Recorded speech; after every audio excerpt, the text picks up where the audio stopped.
Good morning, everyone. Welcome to Coffee and Football, presented by BKCW. I'm your host, Blake Monroe, where I'm joined daily by Bobby Burton and Jerry Hamilton. Tell us where you're checking in from this morning, what you're drinking, get your question. We're going to have Coach Brian Irwin joining us in a little bit. It's game day, so we obviously have a ton to talk about. But before we really get into Texas versus Texas A&M, guys, I think some congratulations are in order. First, they beat number 3 UCLA on Wednesday. And then last night, number 4 Texas beat number 2 South Carolina. The first time since before the year 2000 that anyone has beat 2 top 3 opponents back to back. But I wanted to play all this clip here from Vic after the game. Special day on Thanksgiving to culminate 2 days. As they'll tell you, I don't know that I've ever seen anybody go back-to-back in 48 hours, play number 3, number 2, and beat them within 48 hours. But it's just the potential. But there's enough in this room to do it. It's so hard to get to a point where you have a team that you can say that about. What y'all done in 48 hours? Really hard to do, but to do it our way, you did a great job. All right. Woo! Congrats to Vic on that. That's 2 big wins. My first thought watching that was, who drew the slot machine? I was wondering that artistic value on that team. I mean, that was really well done. What was amazing about that game, I mean, congrats to Vic, is I'm not sure I've seen injuries impact early season like it has. Like, those 2 teams essentially played 6 players last night. South Carolina's all SEC bigs out for the year. Of course, Chloe, she's out for the year. Then Texas essentially played 6 people real minutes last night, as did South Carolina. So Aaliyah Crump being out for that game, Brianna Preston being out for that game. 2 really, really good wins by the Texas ladies, and the schedule is going to continue to get more difficult, if that makes sense, because it just continues to be difficult. There's not really off weeks for this team. There is somebody good in non-conference every week. Then you roll into SEC play. But a big tip of the cap to Vic. That's 2 great wins. Somebody in the chat asked, will Texas move up to number 1? That's doubtful. UConn was the defending national champ and already has a couple of big wins this year, so they're undefeated. So doubtful, but who cares at this point? I mean, just keep stacking up the wins. And if UConn's 1 and you're 2 for a long time this year, that's a great place to be. A lot of people mentioning the fact that Rory Harmon, the 5th-year senior who went out a couple years back with an ACL tear, looks back to her quick self again, Jerry. She also set, and this is exactly what I was going to talk about, Blake.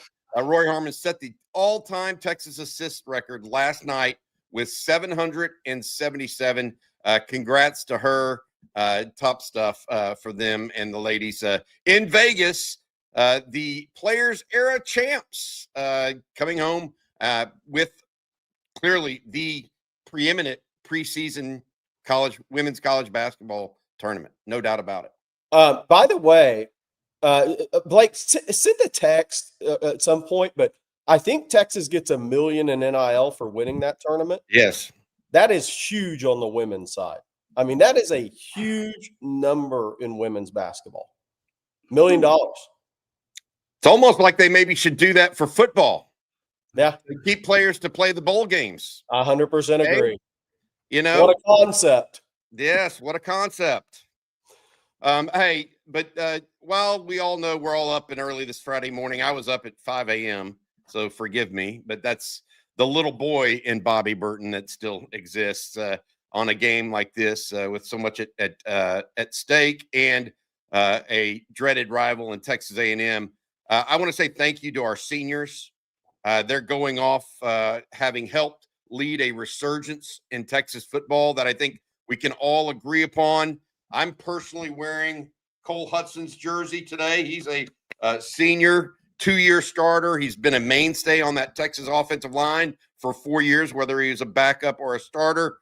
Been a solidifying force. DJ Campbell, another one that's had a multi-year starting career at the University of Texas. Trey Moore is a guy that Jerry and Blake was someone that came in as a transfer, yet really started every single game basically that he came to Texas and has been there the entire time. Another guy that I would call a mainstay, Ethan Burke, could have went to Michigan, almost went to Michigan. Then on signing day, chose the University of Texas. All he's done in his career is make big play after big play, including one in this game a year ago.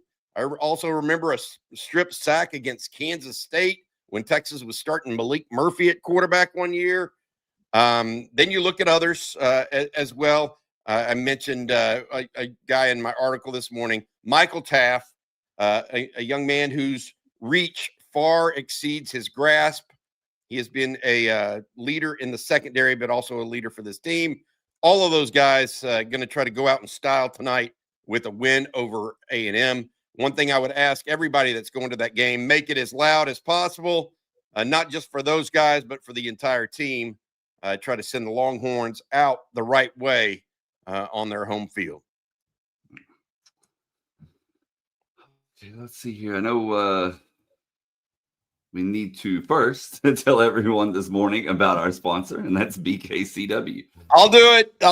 Today's show being brought to you by our friends over at BKCW Insurance. Did your business have a frustrating insurance or employee benefits renewal? Most likely you didn't hear from your agent all year. And then right before it was time to renew, your agent delivered the bad news of a rate increase. When this happens, the agent is providing no value and you're stuck in what we call the insurance trap. Based out of Austin, it is owned by a UT grad. They use a 5-step process to identify your business's weak spots, design a plan, execute it, and monitor your situation throughout the year. They try to take you out of the insurance trap by providing you with actual risk management consulting, not just price quoting. Go to bkcw.com or send an email to info@bkcw.com to get started with a free risk assessment or claims audit and escape the insurance trap. Okay, well, let's jump back to some more Texas versus Texas A&M talk, guys. First, let's take a look at the availability report. Nothing really changed. Le'Veon Moss out. Scooby Williams out. Obviously, Le'Veon Moss. Big deal for A&M, I think. He is their best running back. Anthony Hill, Bobby, it's going to be interesting to see what happens tonight with Anthony Hill. I think there's a lot of uncertainty there. Yeah, he has not practiced a lot this week. I want to be clear about that. So the questionable tag isn't one where Steve Sarkisian is just playing possum. There's a possibility he does not go tonight. We will see what happens. He's trying and been trying to get ready.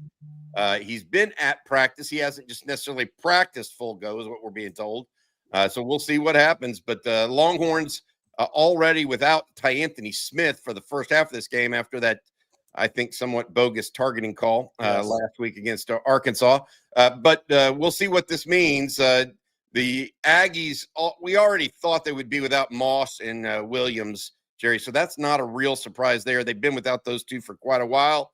The question I have is, what does Texas do in this game that changes the calculus of how we think about it? Because everybody thinks that A&M's going to run the ball up and down the field on Texas. They do. And frankly, there's reason to believe that will be the case. The Texas defense has shown that you can score points in bunches on them with somewhat little resistance. It happened in the last 4 games. So there's that thought, right? What is Texas going to do today or tonight that's going to change that equation? What can we do? What can we see? Is it Colin Simmons? Is it Ethan Burke? Is it Trey Moore? Is it someone else that steps up and makes a difference and changes what A&M is able to do in this game? Maybe it's the defensive front, Alex January, Murad Watson, but someone on that defense or the defense as a whole needs to step up, Jerry, and make this game different than maybe what many prognosticators or people like ourselves think it might be, which is a 41-38 game that's played, up and down the field. What can the Texas defense do to change the equation. I'll throw one opinion out there. If I see Colin Simmons dropping the coverage once tonight, I'm going to lose it.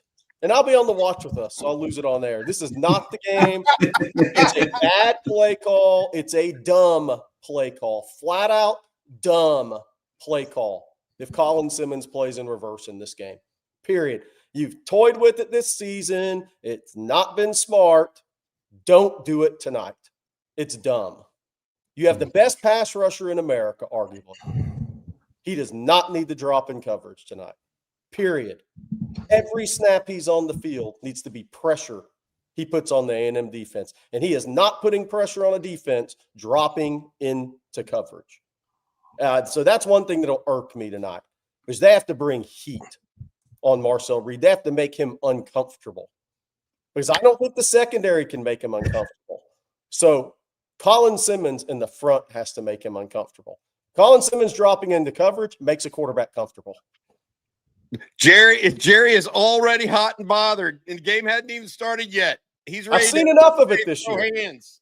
I've seen enough of it this year. The guy probably have 15 sacks if you wouldn't stop dropping in the coverage. Okay. I think that there's some of that. We got to realize too, though, that some of that has been to keep a quarterback in the pocket, and he's your chase guy whenever Anthony Hill rushes up the middle.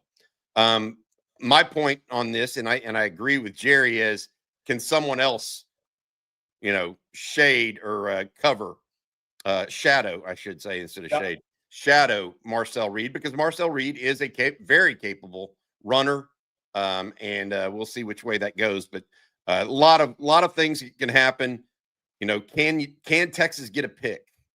They haven't really had an intercept. They have one against Arkansas, but that was like thrown right to Jelani McDonald. Can they make competitive picks? I mean, Grayson Littleton had a chance at one. Cade Phillips had a chance at one last week. If they can get some turnovers in this game, square up on Ruben Owens somehow. Get Casey Concepcion and Mario Craver to give up that ball.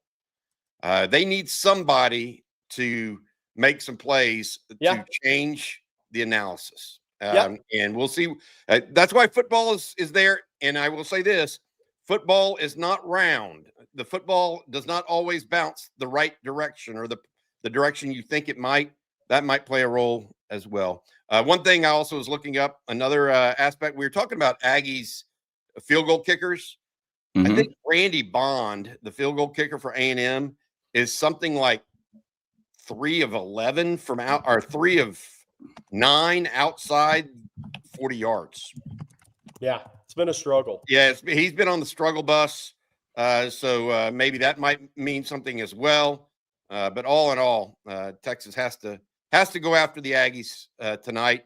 And they have to go after them to have an opportunity to play in the college football playoff as well, Jerry. Yeah. So we'll see where that goes. Yeah, and I think, look, the thing about a game like tonight is you need your best players to have good games. That's always true.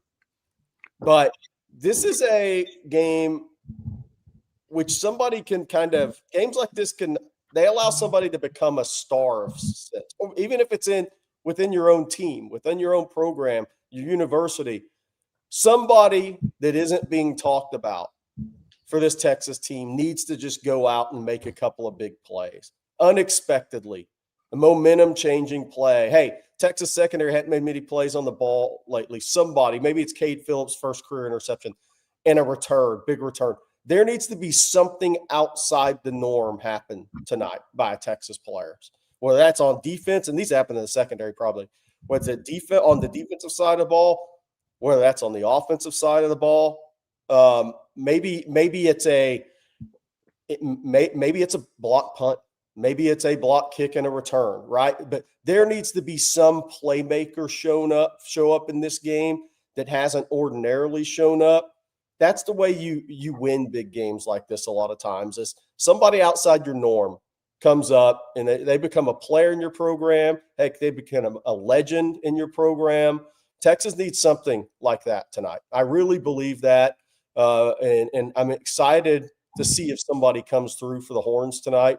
in that regard, because I think that's a lot of times what can decide games like this. Is it's the expected players, but then who just makes a huge play, maybe a momentum changing play, maybe the game winner, a game changing play that you don't expect.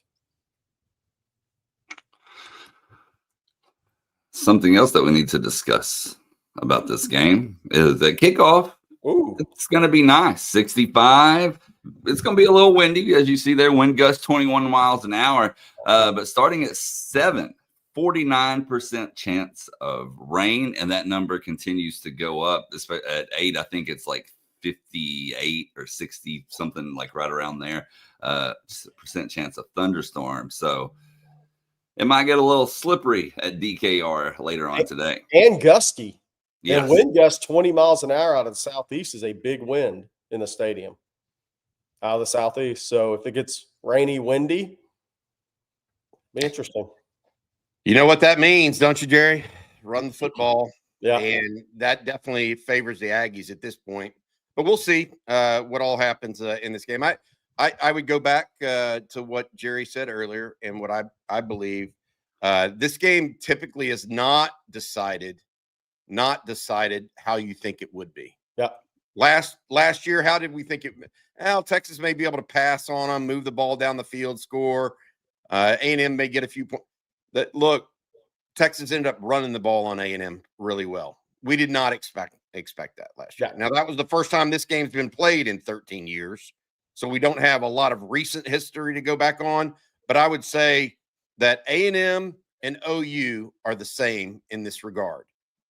What we think might happen, or what we predict might happen, really rarely ever happens in these games. That's the reality of it. And so you can say that A&M's a 2.5-point favorite in Austin all you want. You can say that Marcel Reed is trying to win the Heisman. You can say that KJ Concepcion and Mario Craver is good a receiver pair as Texas will play, and so is the offensive line. This is a rivalry game, and I can tell you right now, you can throw the rivalry out the window. A&M has played 4 one-score games this year. Notre Dame, Auburn, Arkansas, and South Carolina. They're not invincible. Texas is every bit as good as all of those other teams, with the possible exception of Notre Dame. Yeah. So is Texas as good as Auburn? Hell yeah, they're better. And so all of that, I'll just say this is a fight, and Texas needs to go out there and win it. That's the reality. And everybody's asking me if you just turn it in. We did a little at the very start of this. We wanted to say thank you to the seniors going off. I think Blake's going to play something for you guys here in a second, and had a graphic put up where we could thank all the seniors. I'm wearing Cole Hudson's jersey today, the senior offensive lineman, 2-year starter for the University of Texas, been a key component of this, what I call a Texas football resurgence. It really has. Last 3.5, 4 years, that's what we've seen from the University of Texas.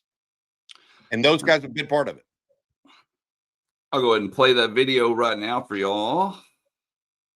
This is from the University of Texas, by the way. Yes.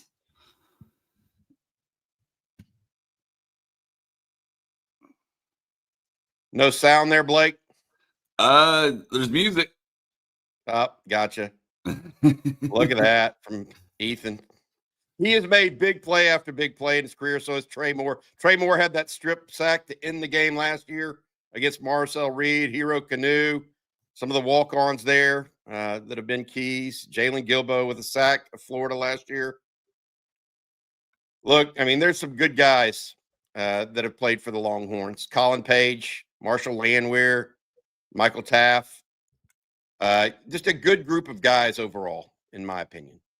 That Texas has had. Guys that have been very impactful in helping bring the program back.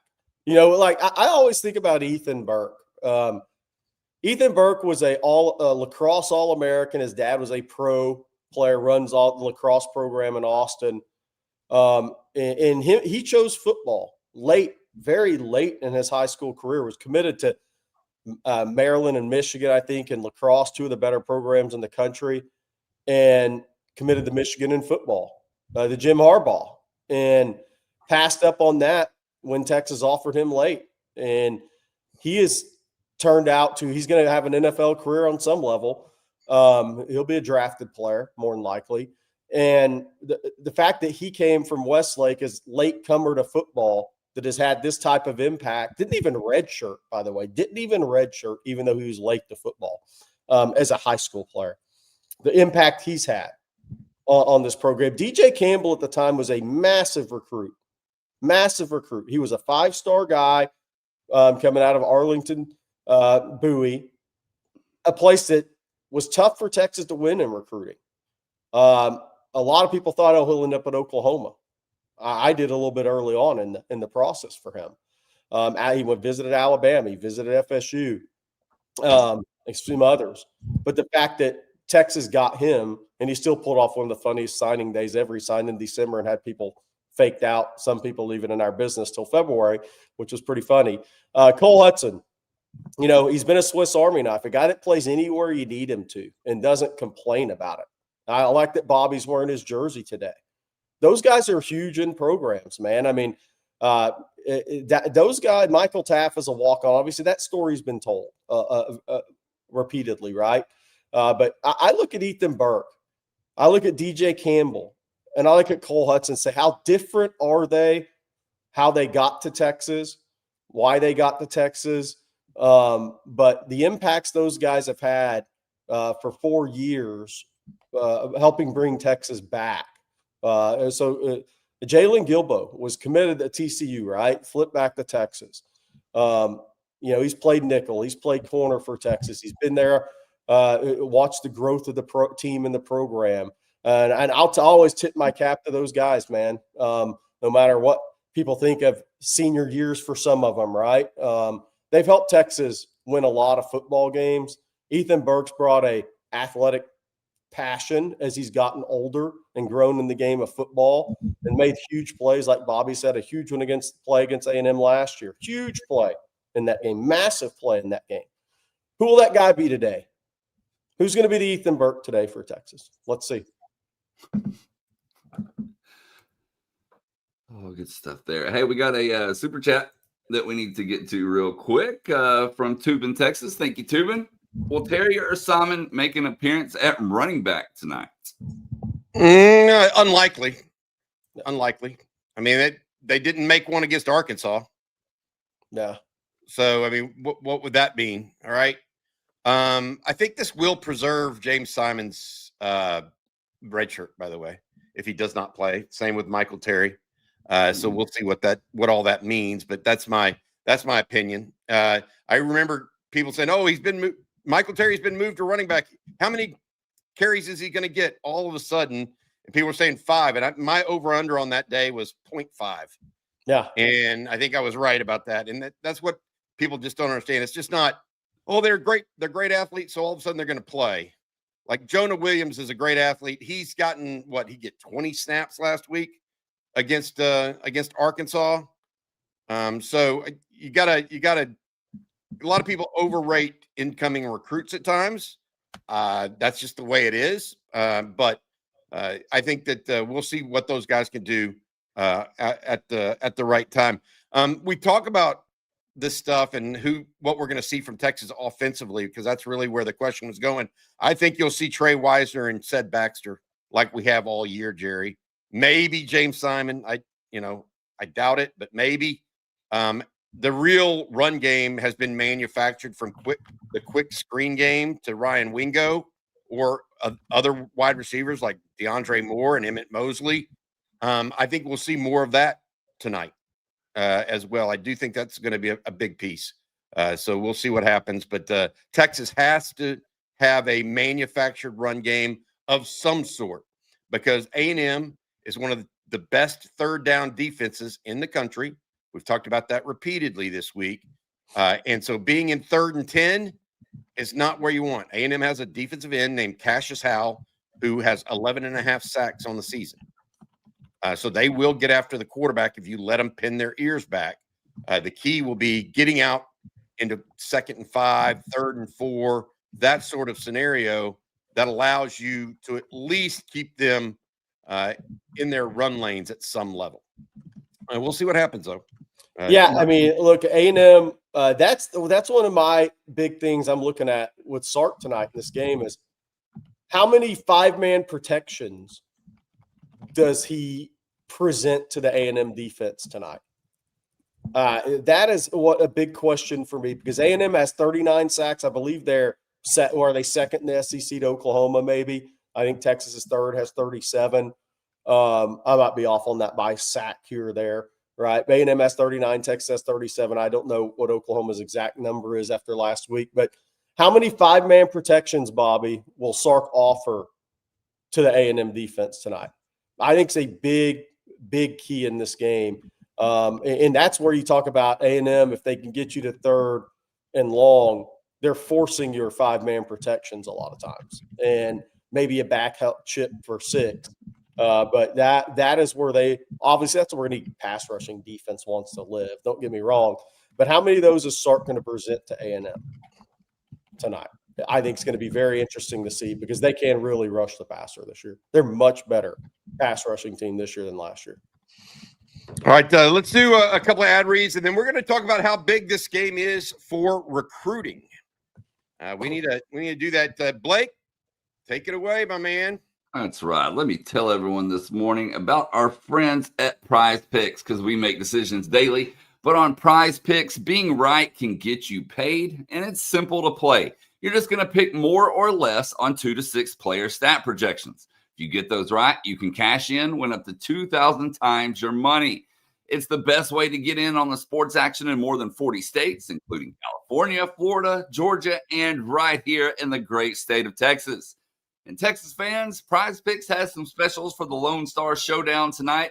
Those include Arch Manning needing just 1 passing touchdown, Jack Endry's only needing 19.5 receiving yards, Trey Wisner only needing 49.5 rushing yards, Ryan Wingo is also at 49.5 yards, but receiving, obviously, and Mason Shipley with 2.5 PATs made. They have a ton more as well. They got them for just about every college football team out there, college basketball, NBA, NFL, whatever it may be. Just go make your own picks in less than 60 seconds. Turn your sports opinions into real money. Download the Prize Picks app today. Use code ONTEXAS when you sign up. They'll give you $50 in lineups after you play your first $5 lineup. That's code ONTEXAS to get $50 in lineups after you play your first $5 lineup. And that's Prize Picks, where it's good to be right. And I'm going to tell you about Huel as well, because if you've ever had those mornings where you're running out the door, no time for breakfast, well, then you need to listen up. That was me as well, but now I've got Huel. And when you're running from getting the kids off to school to working out to doing coffee and football, having a full meal in under 30 seconds is huge. For me, it means more focus, your energy, and none of those hangry mornings that used to sneak up on me. Plus, it's packed. 35 grams of protein, 6 grams of fiber, 27 essential vitamins and minerals, no added sugar, gluten-free, under $5 a meal. So, excuse me, that's hard to beat. It's getting me choked up just talking about it. I've also added their daily greens ready to drink to my routine. It's smooth, it's light, way better than any greens drink I've tried. Only 25 calories, 4 grams of fiber, 1 gram of sugar, and it's developed by Actional Nutritionist. I drink it mid-morning usually as a little reset. Huel does really make healthy eating simple, and they just rolled out into Target stores nationwide. But you can also go to Huel.com/OnTexas for 15% off when you use promo code OnTexas. Again, that's Huel, HUEL.com/OnTexas, promo code OnTexas. Use the code, fill out the quick post-checkout survey, and you'll support OTF as well. And Bobby, I'm going to let you tell everyone about Kirby Lane. Oh, yum. This is one of those that makes my mouth water. On game day, y'all head over to locally owned Kirby Lane All Day Cafe. The new lunch and dinner menu is fresher, bolder, and elevated with chef-driven entrees like steak frites, coconut curry salmon, and Mediterranean chicken, plus plenty of gluten-free and plant-based options. Add a craft cocktail and their famous Kirby queso, and you've got dinner that's cool, local, fresh, and awesome all the way. Make your next play at KirbyLaneCafe.com. what I wouldn't do for some pecan pie pancakes or banana pancakes and a couple of eggs right now. I don't know what to tell you, but KirbyLaneCafe.com, 45 years in Austin. Thank you, Bobby. And let's jump right back into that, it. that doesn't sound good, man. Pecan. Let's talk about the recruiting, if you don't mind. Yes. Look, Jerry, one of the questions I had for you as we talk about this is the narrative right now. A&M having a tremendous year, 11-0. They're off to a good start in 2027 recruiting. So is Texas Tech. They're 10-1. Oklahoma already putting a lot of effort into 2027. Is there anything riding on this game to flip the national narrative of maybe those guys going ahead of Texas, or is that just a bridge too far at this point with 2027? Yeah, I think in general, for me in recruiting, this stuff, the game visits and the game even results don't matter as much anymore. I mean, this is so NIL driven these days. I mean, it's just so NIL driven these days in recruiting. I think, look, I think for younger kids, there'll be there'll be some 27s. A lot of 27s in the state have playoff games tonight or tomorrow. They're not going to be here. They're not going to be in Austin tonight. There'll be some 28 guys in the stands, but I think initially in recruiting, those things can matter, right? The emotion of it, if you prefer one team or the other. But if you want to know how much this doesn't quite mean like it used to, look at Texas Tech's roster. What have they done? You think any kids had gone to Texas Tech home games? How many of those guys on this team this year have gone to Texas Tech home games and got caught up in the emotion of a win or loss? I'll give you the answer. David Bailey, 0. Think about their guys. The majority of their guys, 0. I mean, so that's just a reality. I'm always going to be genuine about this stuff. I think when you're younger, it matters as a younger recruit coming up when the recruiting's fun and maybe you've liked the team one over the other for a long time. But then when recruiting gets real and NIL becomes real in your recruitment, it's funny how some of that stuff nowadays just goes boop, off to the side. It doesn't really matter that much. So I think for younger kids, I think maybe more. The crazy thing is maybe more so than kids. How about the parents of these kids? That maybe meet a staff and actually say, I like these guys. Or a dad that was a football player said, I can see my son playing here, right? And what can that mean? But we're so NIL driven that I think it tosses some of that out the window as these recruitments get deeper into it. I'll say this: there's an official visitor for Texas. There's 2 official visitors known right now. Teray Davis is coming in. He had to back up his OV because they were still in the playoffs. He is coming in this weekend. The corner/nickel or secondary player. Let's call him secondary player out of Boulder Fairview. 6'1", Boulder, Colorado. Boulder, Colorado, Fairview. 6'1", 185. And he's a really just good football player. Makes a lot of plays on the ball. Now, he does not play against fast players many times. So he's going to look athletically untested in these videos for the most part. But you still can just see his instincts and his playmaking. He's a UCLA commitment. But the reality right now, unless UCLA makes a hire that he really likes, the reality right now is it's Washington or Texas, depending on how this visit goes. He hadn't been to Texas before. The interesting thing with Washington, for kids looking at Washington, what happens if Lane Kiffin stays at Ole Miss or goes to LSU tomorrow? Where's Florida going to go for their hire? Well, one of those names is Jedd Fisch. So there could be movement in Washington. Jedd Fisch is a Florida graduate. So these kids have a lot on their plate, but Teray Davis finally getting in town for his official visit to Texas. Signing day is next Wednesday. Charlie Gillette will be on campus for his official visit. And so Teray Davis, though, a big official visitor because I think there's 2 DBs right now on the board for Texas that are of the senior risers that have been offered. That's Teray Davis and Josiah Vilmel. Vilmel will be at Kansas State this weekend. He's already been to Arizona State, Arizona, and Baylor after decommitting from Oklahoma State after Gundy got fired, and Teray Davis. I will say this of those players.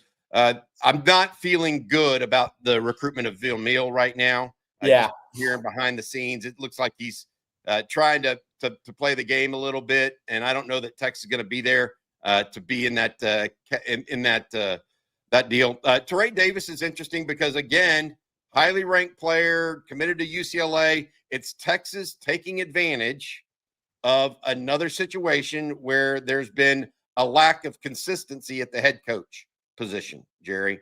It happened with Cal, with Rocky Cummings earlier this week. Of course, it's happened in the not too recent past with other head coaches as well, whether it be at Oregon with Kelvin Banks and Cam Williams. But it's something that this personnel department under Steve Sarkisian really. You muted yourself, Bobby. They identified Teray Davis very early in that process. And so this is the one they've been wanting to get on campus. You mentioned Charlie Gillette. He's already committed to Texas. Some other guys that are on campus without official visits. Diabell, their quarterback out of Miami, is back in Austin again, as is Jet Walker, the most recent running back commitment out of Georgetown. He'll be there. They'll have some other guys that are committed to Texas as well. Yaheeb Riley from Austin Anderson will be on campus for the game as well. But look, to Jerry's point, a lot of guys will be in Austin today, but a lot of them also have their high school playoffs. Yeah. It does look like it's a pretty strong list of 2027 recruits, though, Jerry, right now overall. Again, though, it's early in that process, but some top-ranked players, including a wide receiver out of Louisiana, that may be the nation's best. Yeah, and by the way, the Josiah Villamel kind of gets back to what I was talking about earlier at the beginning of this recruiting. I mean, like, that's why all these game visits are fun to talk about. But then when recruiting gets real, a lot of this stuff changes. And so that's where I'm at in recruiting nowadays. It's good to have guys on campus. You want to have guys on campus. You have to have guys on campus multiple times. But at the end of the day, when this recruiting gets real, all that emotional stuff doesn't matter as much as it used to in recruiting. All right. Well, we got more to discuss this morning. We also have some super chats. I know Jerry's got to step away for a second, Bobby. So let's do this one here from well, actually, before we even get to all these other super chats, we've had a lot of people ask about the tailgate this morning, Bobby. Like Tom Doyle here with the super chat says, "Good morning, fellas. Sorry if I missed it. Where is the tailgate located at? Hook 'em." But you've had about 5 or 6 other people ask that as well. Okay, obviously. Look, Blake, it is in the same place it always is. So could you put that up to them? Either I bet I can find it. QR code or a pen in the chat. It's up on Robert Dedman Boulevard. And they will get started around 2:00 today. So this is an all-day tailgate affair. So please come out, hang out, watch football. We're going to talk about the football games that are going to happen before Texas a little bit later in this episode. But Blake, it's up on Robert Dedman, right behind the LBJ Library. And it's where the band kind of hangs out pregame. And they get ready for the game. It's kind of a fun atmosphere. It's off of Robert Dedman, just north on Robert Dedman, about 300 yards from the stadium is where it is. So Blake, if you could find that and put that in the chat, that would be much appreciated. Yep, I am dropping that address in the chat, but I'll also do a Google map as well for people, and then get a QR code going too. So I'm dropping that address right now as we speak. DJ Alexander with super chat. Huge shout out to Texas women's basketball. DJ, in case you missed it, we opened the show with that, kind of went a little more in depth in that as well. So be sure to rewind and check that out. But huge for Vic and his team. Yeah, they won let's say, to repeat it, they won the Players Era Championship 66-64 over South Carolina. South Carolina, obviously one of the powers of women's college basketball the last several years under their coach, Don Staley. That means Texas beat back-to-back number 3 UCLA and number 2 South Carolina. They also did it yesterday with just 7 players available. So I want you to think about that. Aaliyah Crump was out, as well as Brianna Preston. Crump, superstar freshman, Preston, the backup point guard to Rory Harmon. Yeah. Gives her a little bit of a rest every so often. Yes. So 7 players is crazy. All right. None other than Huey with the super chat. What seniors come back for a 5th year? You know, one of them that's possible, or actually 2 of them. And Blake, I saw you with your scroll that you created for folks. There are 2 that are really possible. Hero Canoe and Connor Robertson. Definitely real possibilities, but they have elected, we are told, to walk on senior day. We'll see what that means. But if Connor Robertson walks, Texas is going to need a center next year. Whether Daniel Cruz is ready to go or Texas goes into the portal for that option, we'll have to wait and see. Hero Canoe has another year available too, but he may have made enough of an impression on scouts that he might be able to go straight to the NFL right now. He's having a really, really good season, but those 2 are the ones that could come back if they wanted to. Good stuff. And then we have another super chat, this one from our friend Longhorn Frenzy. It says, good morning, fellas. Hope you all had a happy Thanksgiving. All I'm hearing from the national media is how Texas will lose, but give me y'all's reasons on why Texas will win. Hell yeah. This is what I was talking about early in this show. I mean, the national analysis or predictions of this game is, oh, well, A&M's got this offense. Texas defense is struggling. Yeah, Arch is better, but A&M's found a way to win. It's really simple. That's how simplistic it is. And what I would say to you, Longhorn Frenzy, and to every Texas fan out there is that's not how rivalry games go. It's just not. I mean, and this is a rivalry game. It's only the 2nd year back, but I'm here to tell you, this isn't like, who thought last year would be 17-7 without Aggies scoring an offensive touchdown? Who thought Texas would run for 180, or Trey Wisner would run for 186 yards against the Aggies? Nobody. Look, how often do rivalry games go as you expect them? In all seriousness, how often do they go the way you expect them? 0. Never. Ever. Like, now maybe this one does, and it changes things up. So I think Arch Manning's been on fire more so than maybe even people realize, Longhorn Frenzy. And I mean really on fire to a high level. He's averaging more than 300 yards a game throwing right now. And I think that gives you an opportunity. I think he's able to. A&M likes to sit tight and really protect what I would call first down markers, and playing at the first down marker on defense. Arch is a thrower that doesn't necessarily throw at the first down marker to just move the sticks. His ability to throw the deep ball and maybe expose an A&M safety or 2 that are cheating up against the line of scrimmage is an example of where Texas might have some ability that people aren't thinking. It's going to push Desmond Ricks and Will Lee, those 2 corners for A&M, into one-on-one situations where, I don't know, Emmett Mosley comes down with one. Parker Livingston comes down with one.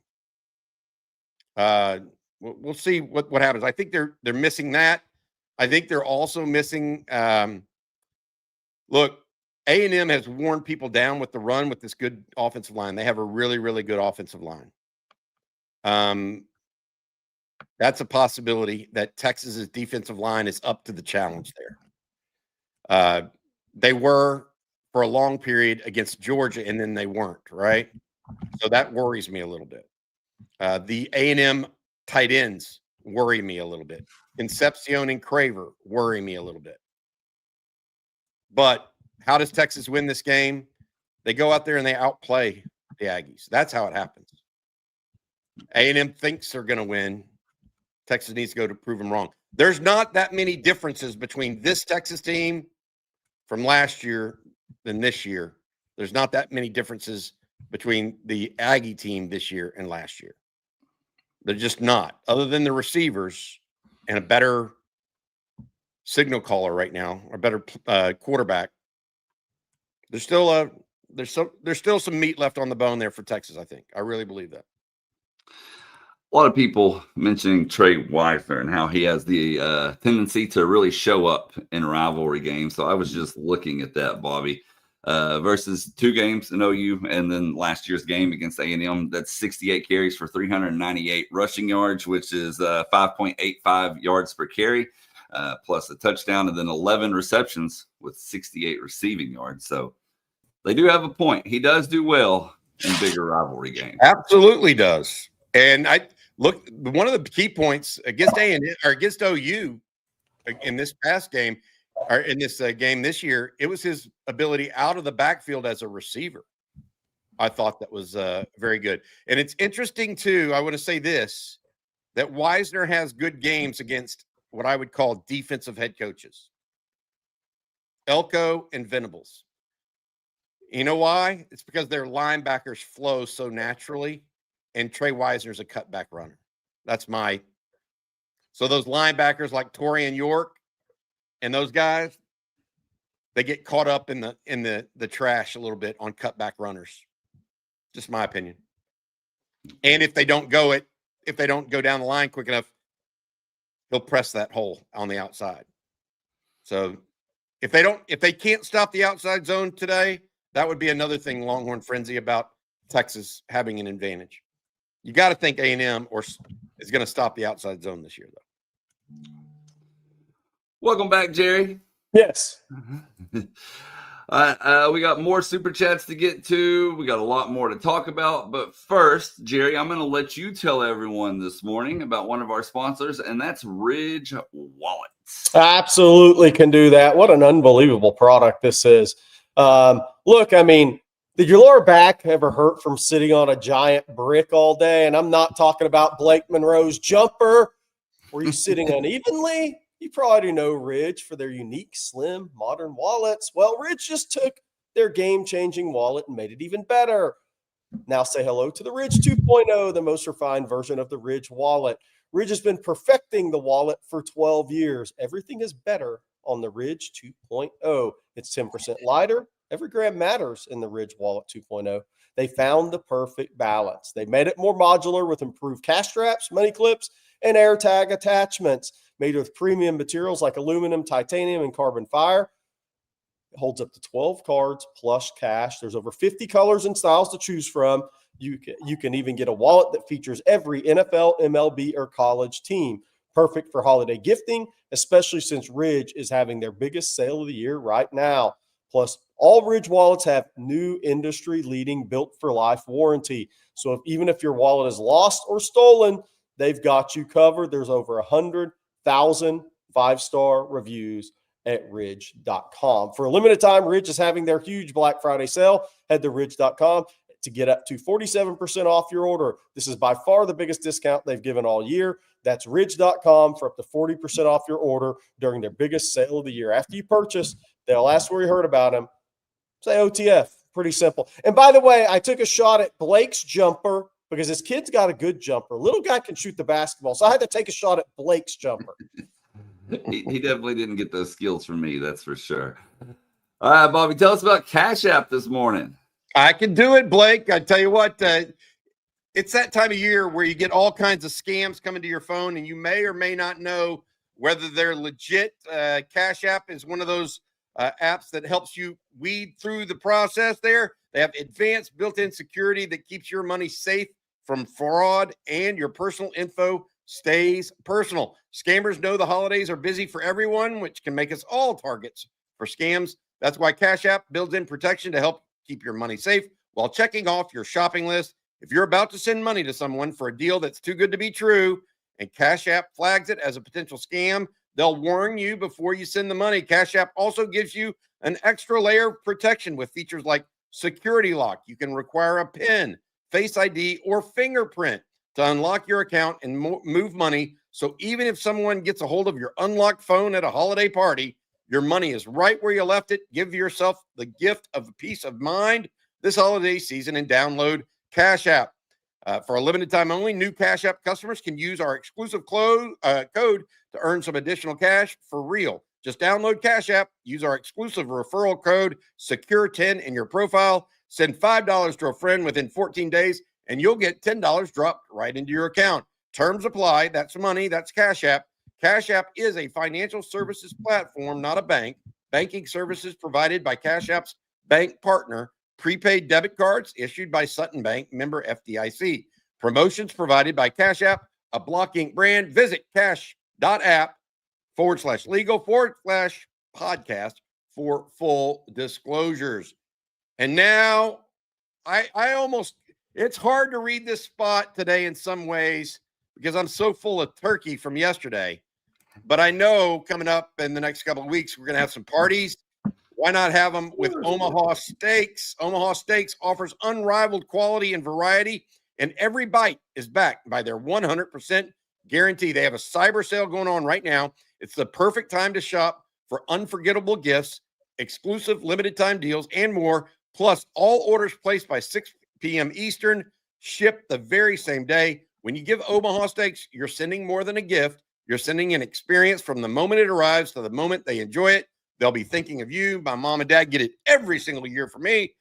It is 5 generations of uncompromising quality backed by an unconditional 100% money-back guarantee. Save big on unforgettable gifts with Omaha Steaks. Visit omahasteaks.com for 50% off site-wide and an extra 20% off select favorites during their cyber sale.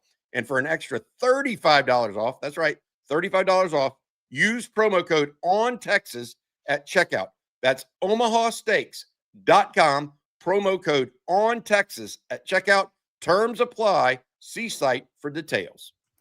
By the way, that picture right there, you know who doesn't eat Omaha Steaks? Lincoln Riley. That stuff's cooked. That's well done. That's well cooked steak. Lincoln Riley said, "Oh, Omaha Steaks. That doesn't look like my cooking." Hey, speaking of Lincoln Riley, Jerry, probably should bring this up. The coaching carousel, hot and heavy right now. Lincoln Riley saying that he's staying at USC, although allegedly behind the scenes, both Florida and LSU had made some preliminary contact some which way. Whether that's true or not, who knows this day and age. But Clark Lee, the Vanderbilt coach, agreeing to terms to extend his contract and stay at Vanderbilt over Penn State. He was thought to be a real possibility there, or other places like Florida. Too. So Clark Lee staying at Vanderbilt. Also, Eli Drinkwitz at Missouri announcing he's agreed to a new 6-year deal that makes him, what do you call somebody that's worth $50 million plus? I mean, my goodness. He'll be paid at Missouri, so he's out of the market or off the market as a coach. We still have all these big jobs: Penn State, Florida, LSU. No takers yet on those three. Maybe Lane Kiffin tomorrow or the next day starts the dominoes to fall. But what if he doesn't? How do the dominoes fall then? Yeah, I mean, it's. I know we're going to look at the upcoming schedules pretty quickly, but yeah, I mean, Lane Kiffin, his announcement tomorrow is going to be a big one in the coaching carousel.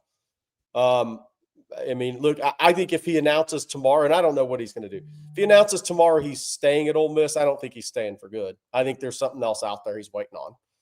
Because you're not turning down LSU and Florida. That guy's not coaching at Ole Miss the rest of his life. So there's something else he's waiting on.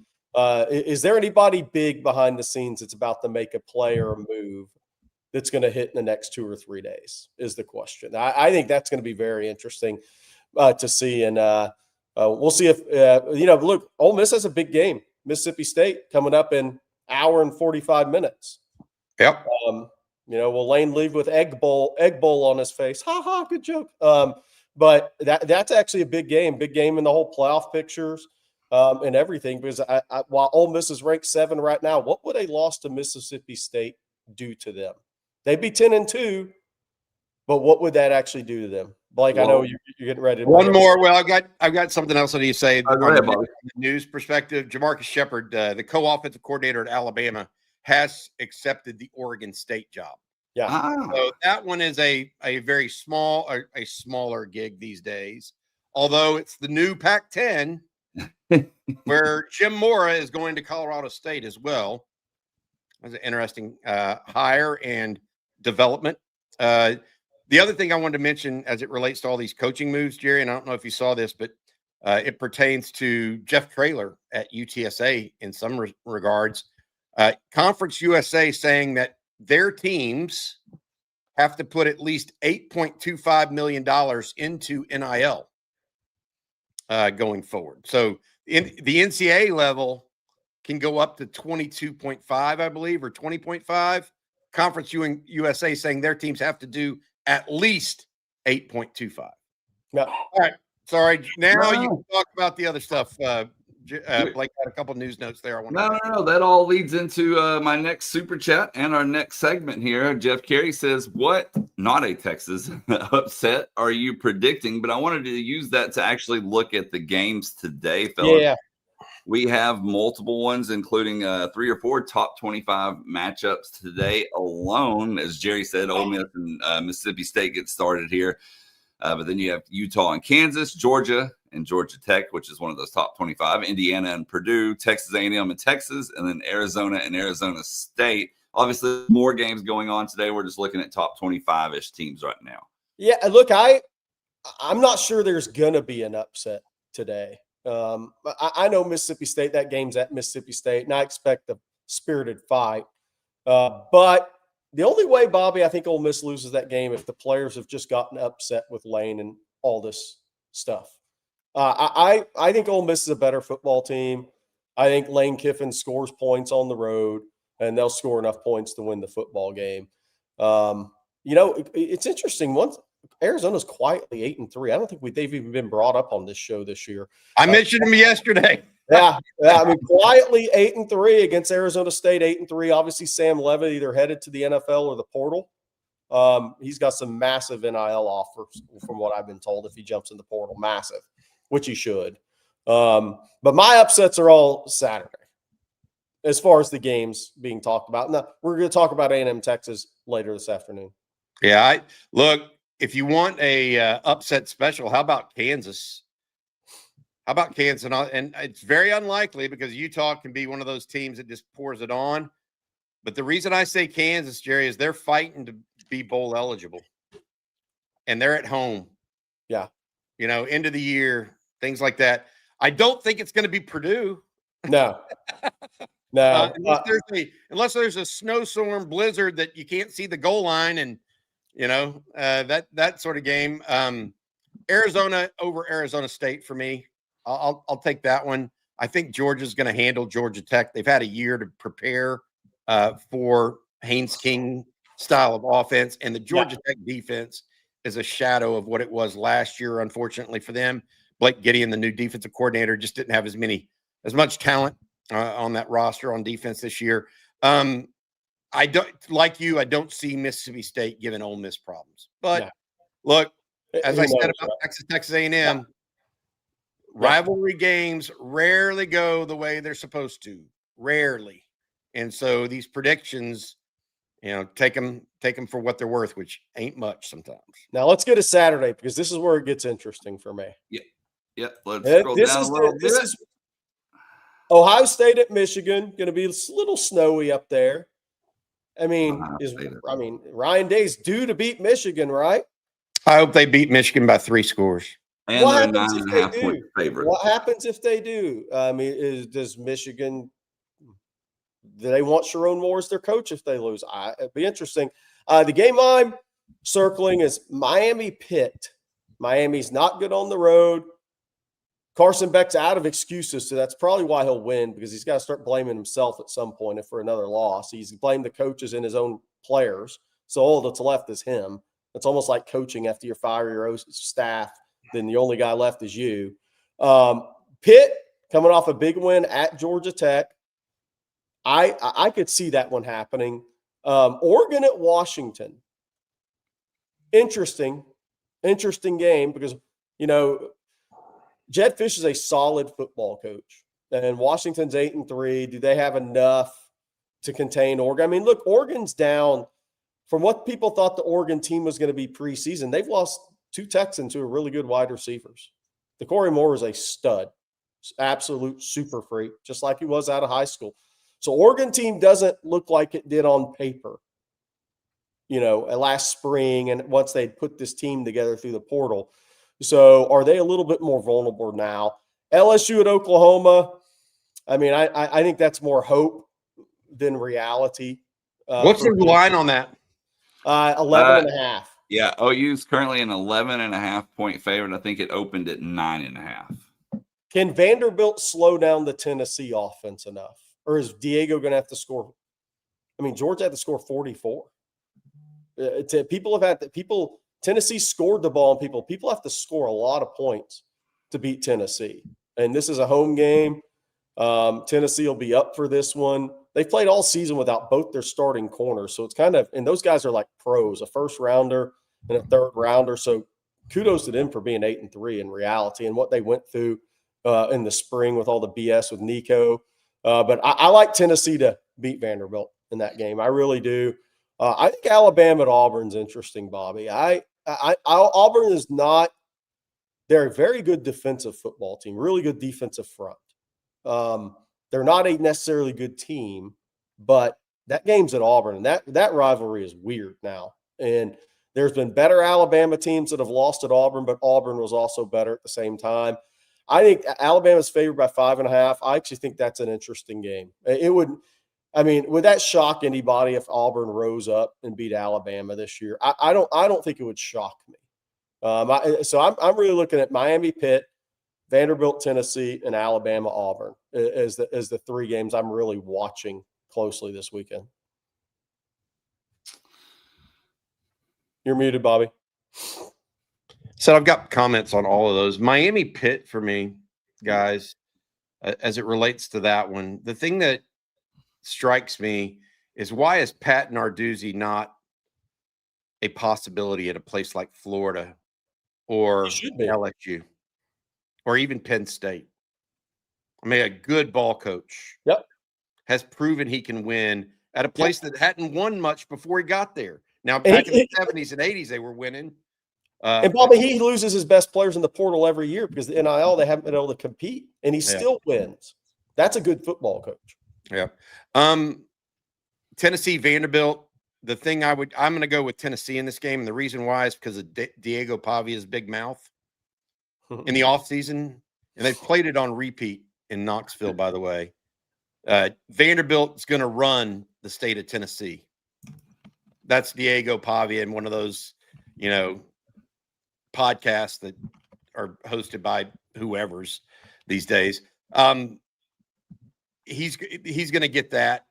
I think that Tennessee's going to try to shove it up his backside, frankly, and prove to him. Now, maybe Diego Pavia is good enough to shove it back. We'll see. But that's the last one. And then the other one you mentioned, Auburn, Alabama.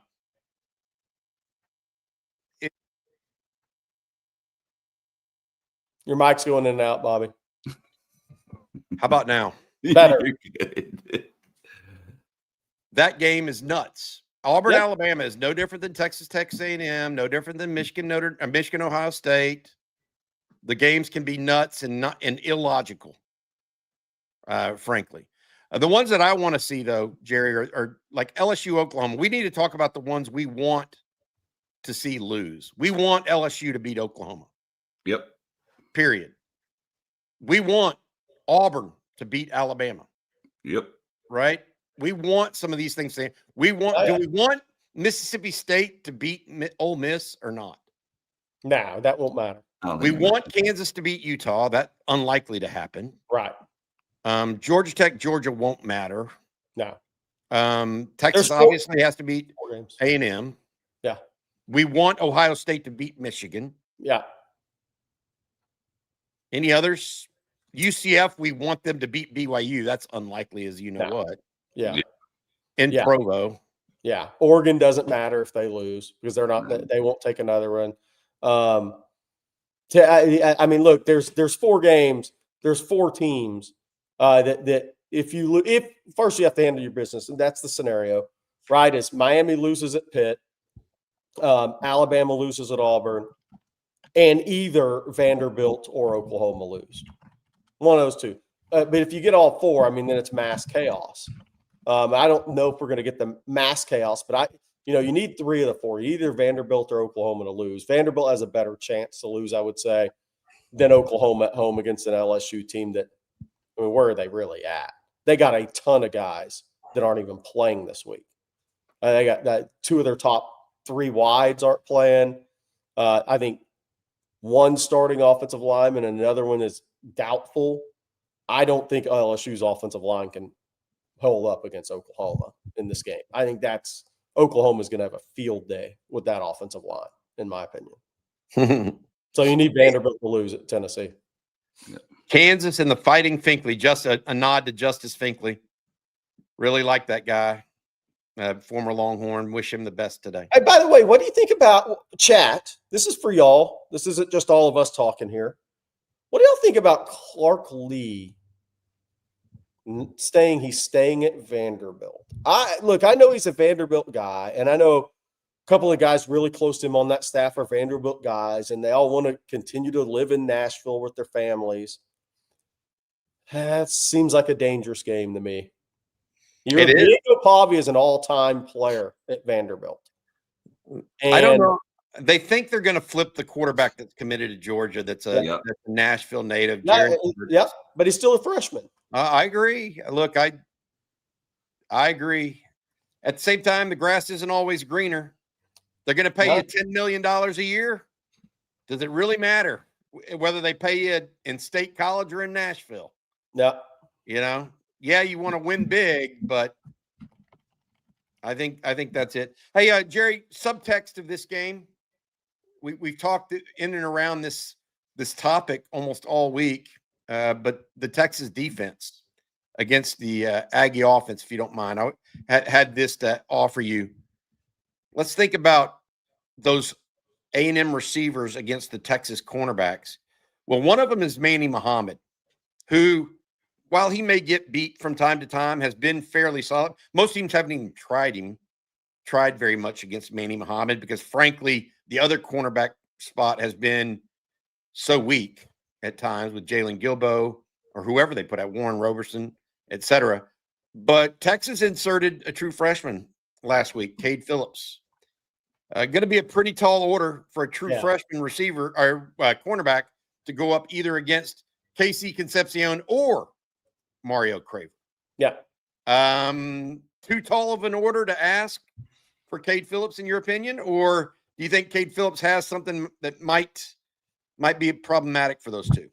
I love Cade Phillips as a prospect. Everybody knows that. I think this experience is so big for him going into next year. Do I think he's ready for this today? I do not. I think he's got a high upside, highest upside in the program at corner. And I'm not saying he's not a competitive guy. That's not what I'm saying. He's a very competitive guy. He's got a ton of talent. We had him rated as a 5-star kid coming out. I mean, but is he ready tonight for these guys? I can tell you, every time Colin Simmons drops in coverage, that's bad for Cade Phillips. I can tell you that. I think Cade Phillips is going to be a high draft pick if he stays healthy, stays on the path he's on. I think Arkansas was frying pan. Now he's into the fire. And I think has been great experience for him headed into next year. Do I expect him to go out? Maybe he goes out and makes a huge play in this game. Do I expect him to have some struggles against these guys? Absolutely. I do. But that's no different than anybody else. I mean, the secondary, how can you say it's different than anybody else in the Texas secondary? That's the deal. We got more to get to this morning here. And I'll tell you what, let's do a super chat from Bandit. He says, Cooper Witten insights. Of course, Jerry Cooper Witten comes out with the top 10 yesterday. Your thoughts? Yeah, it was a who's who of college football. Tennessee obviously has the family ties, strong family ties there. obviously. A little early there. I mean, look, he's been to Tennessee, he's been to Notre Dame, he's been to A&M, he's been to all these schools, Georgia. Everybody's on that list. So very early for me on that to say anything definitive. Texas made the 10. Where does it go from there? We'll see. Let's see. A big thing will be, where does he get 4 junior days in January, February? And how many times does he go on campus to some of these places between January and before June official visits, before he sets his OVs? I think that can kind of tell a path in a recruitment like this.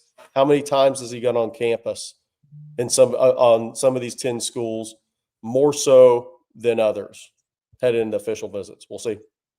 For those unaware, and Jerry's mentioning the strong family ties, he is the son of former Cowboys tight end Jason Witten.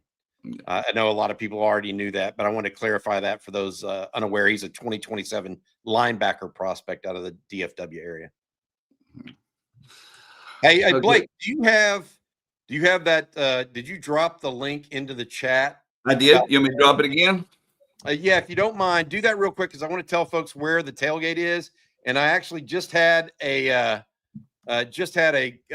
note from our friends over at Duck Camp. You guys know that we've been sponsored by Duck Camp for a couple of years now. They're going to be at the tailgate today, giving out some free gear, some free burnt orange or what they call clay-colored hats that have the mallard on them from Duck Camp. They're going to be giving them away for free. I'm not saying everybody will get one or whatever, but he's going to JT from Duck Camp's going to be over there today at the tailgate. The link is pinned in the chat. You can also use this QR code to get the directions directly to that. There you go. Good stuff. Thanks, Bobby. Hey, by the way, I just want to say Rivalry 10, if you're watching, you can, if you're listening this morning, you can be on the live watch with us tonight. Yeah. Since you're not allowed in the stadium, we'll let you come on and talk about the game with us if you want. Cute dog. It only has one eye, but cute dog. You know, people say that that's petty for Texas to do that. And in reality, I think it is. Who but, cares? We didn't start it. Who cares? So, yeah. I do. That's who cares. I'd like Bevo to be at the A&M game. I think that's part of college football. Yeah. So, well, I mean, look, I'll be honest. I get some of the Bevo stuff. He almost killed people in the bowl game. I mean, he really did. I get it. I mean, just do it differently, though. But that horn was about this close from killing somebody. So I get it a little bit. But, yeah. Hey, by the way, is that the witch behind you? I brought back the witch before this game. Yeah. I love it. The witch had to come back just for today. Voodoo. Yes. All right. Marcel Reed and Jerry's going to poke a pin in him. There you go. There you go. Hey, Bobby, can you tell us about BKCW, please? Yes, absolutely. BKCW helps you take yourself and your business out of the insurance trap by providing you with actual risk management consulting, not just price quoting. Operating out of its headquarters in Austin and owned by a UT grad, BKCW uses a 5-step process to identify your business's weak spots, design a plan, execute it, and monitor your situation throughout the year so that you can lower your insurance costs while effectively managing your company's risk. BKCW has helped some of the most well-known construction companies, restaurant groups, breweries, and nonprofits in Central Texas escape the insurance trap. And it all starts with a free risk assessment. Go to bkcw.com or send an email to info@bkcw.com to get started with a free risk assessment or claims audit and escape the insurance trap. I want to say thank you to BKCW for their ongoing sponsorship of On Texas Football. They've been a core member of us for a long period of time, and we really appreciate them. Again, info@bkcw.com or give them a call, 512-250-5055. Well, we got time for just a couple of more things here. I want to do this super chat from Dax. Thank you, Dax. He says, let's go. Good luck to Texas ex-coach Kai Kim and Fort Worth Arlington Heights versus Aledo today. Heights running back Carson James is legit. Hook 'em. And according to the Padilla poll, thepadillapol.com, Alito a 24-point favorite in that game. So I'll take the over. a tough challenge for high. Dax, are you related to Kai by chance? So thanks and good luck to your relative, I believe. I didn't even put 2 and 2 together there, Bobby. Good. Yeah. There we go. Yes, but lots of Texas high school football playoff action going on starting today, continuing through tomorrow. Yeah, and a lot of Texas commit. Derek Cooper, Samari Matthews out of state, Hayward Howard, Edna Carr, they all play tonight. In-state number of Texas commits are still remain. I think 6 out of the class still remain in the playoffs playing tonight or tomorrow. Some great high school football games around the state of Texas and nationally. There's some huge games like Tyler Atkinson, Grayson, and Carrollton's, and absolutely Ryan Nelson always talks about that in the chat. Monster third-round playoff game in high school football nationally, even though it's in the state of Georgia. Those are 2 of the better public school programs in the country. I think I'm going to go watch Waxahachie tomorrow. And Ooh. that'll be a good one. one. What you think of Owen Brown and Jaquan Snell?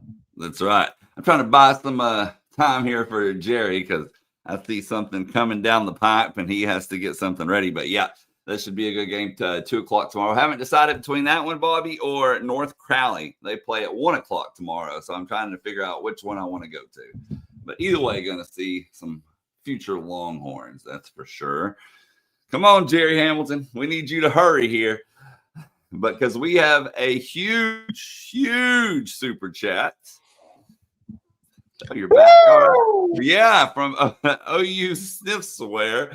And thank you for the tremendous super chat here on the day of Texas versus Texas A&M. Well, the Ags feel a lot of pressure from being undefeated. Oh, well, you got 2 big ones. Who wants to start? Bobby, we'll go with you. Look, the Aggies are acting like they have no pressure. Wait until the first half happens. If Texas can get up in this game, that pressure becomes a lot different. So they may be relaxed and confident coming in, but as the game goes on, as the game gets tighter, let's see where they're at. And I think that is a different animal. So I do believe that hopefully, and I wrote this morning on ontexasfootball.com. For those of you going to this game, hopefully you have sore lungs when you leave this game. For all of us who aren't able to go to it, because we need a couple of false starts to put A&M at ill at ease. We need a couple of other aspects. I mean, we need an offsides. We need some things that fans can affect. Maybe it's just a hearing and communication, right? That could be awesome for Texas in this game. Really good. And thank you, OU, Sniffswear, for the big super chat as well.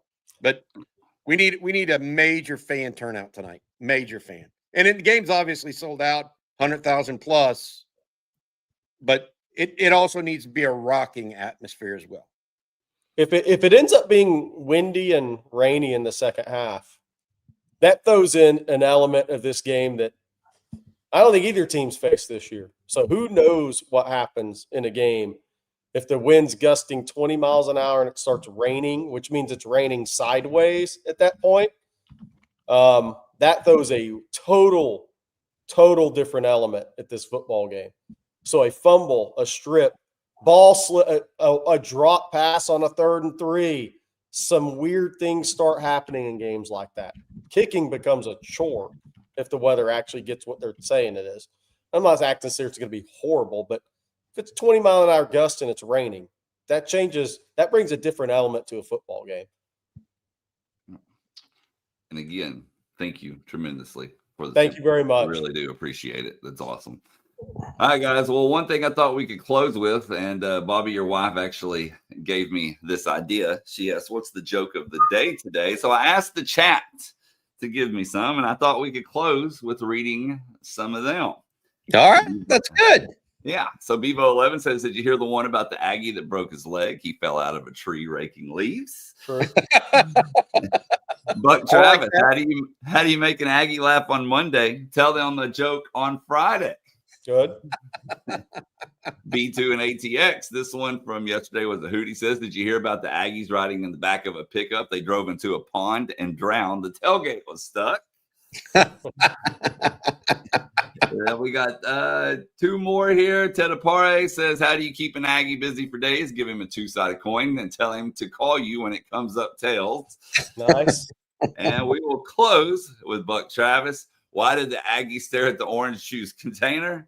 Because it said concentrates. Good job, Buck Travis, and everybody else on those. How many Aggie freshmen does it take to screw in a light bulb? None. It's a sophomore class. Yeah. I've got a few of those in my back pocket if y'all want them. All right, guys. Well, that's going to do it for today's episode of Coffee and Football presented by BKCW. I want to thank them, along with Prize Picks, Huel, Kirby Lane, Ridge Wallet, Omaha Steaks, and Cash App, all for sponsoring today's show. Of course, thank you all for tuning in as well. The questions, the tremendous super chats. We appreciate each and every one of you for tuning in with us this morning. Bobby, what's later today? You've got our tailgate show coming up at I believe 2:00 today. Going to be myself, Jerry Hamilton, as well as Rod. Actually, it's 3:00. Sorry, myself, Jerry Hamilton, Rod Babers, Jeff Howell be joining us as well. Hopefully, Marcus Myers can come in for a little bit too.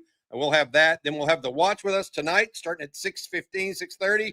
That'll be Jerry, Aaron Hogan, Rod B, Coach Shipley, Jeff Howell will be in, and then the post-game show. Myself, Rod, and hopefully Brian Robeson can join us again tonight, too. It should be an all-on-deck day for the Longhorns. Hopefully, your 8-3 Texas Longhorns finish this regular season 9-3 tonight with a win over Texas A&M. And don't forget to hit that like and subscribe button. You can also join us on our website on texasfootball.com. Use promo code OTFOG when you sign up. And new members, you can get a full year for just $39.95. Again, that's for new members only. Promo code OTFOG at ontexasfootball.com. Well, we hope you have an outstanding weekend this weekend. Have a lot of fun today. Of course, we'll be back on Monday morning with another episode of Coffee and Football. So for Bobby Burton and Jerry Hamilton, I'm Blake Monroe, and we'll see you then.